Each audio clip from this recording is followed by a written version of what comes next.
তবে মানে এখানে যেহেতু গভর্নিং বডি ইতিপূর্বে অবৈধভাবে অন্যায়ভাবে 1 নম্বর সিরিয়ালকে বাদ দিয়ে 28 নম্বরের সবচেয়ে মোস্ট জুনিয়র একজন টিচারকে প্রিন্সিপাল মহোদয় ইতিমধ্যে রিটায়ারমেন্টে গেছেন, এখন ছুটি চলছে।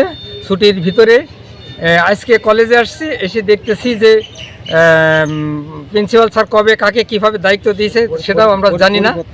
পরিপত্র অনুযায়ী আমরা যতটুকু জানি যে একজন সিনিয়র মোস্ট সিনিয়র যে শ্রেণী ভারপ্রাপ্ত অধ্যক্ষ হিসাবে এখন দায়িত্ব পালন করবেন, কিন্তু তা না করে মানে 28 নম্বরের একজন টিচারকে অবৈধ অনৈতিক এবং অসৎ উপায়ে এবং উৎকোচের বিনিময়ে নাকি নিয়োগ দিয়েছে। এটা শিক্ষকরা যখন জানতে পেরেছে বা শুনতে পেরেছে কলেজে আসার পরে, তখন তারা খুব মনক্ষুণ্ণ হয়েছে এবং এখন পর্যন্ত তারা কেউ ঘরে ওঠেনি। এখন বাইরে সবাই এখন পর্যন্ত দাঁড়ায় আছে যে এটা কিভাবে সম্ভব, এটা কি করে হলো।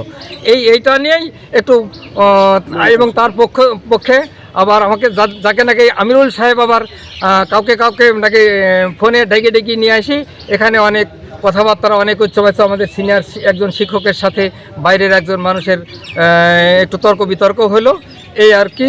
এইটুকু পর্যন্তই। এখন আমাদের কলেজ সুন্দর এবং শান্তিপূর্ণ উপায়ে আমাদের কলেজে যথারীতি ক্লাস চলছে। শিক্ষকরা এখনও সবাই বাইরে দাঁড়ায় আছে, তো পরিস্থিতির কারণে হয়তো বাইরে আছে। এখন আমি সকলেরই এখানকার সিনিয়র শিক্ষক হিসাবে আমি সকলকে অনুরোধ করব, সকলেই হয়তো বা তাদের নির্দিষ্ট জায়গায় যাবেন এবং যথারীতি কলেজের সমস্ত কাজ স্বাভাবিকভাবেই। বিজ্ঞ মানুষ উনি, এখন এই কলেজের গভর্নিং বডির সভাপতি।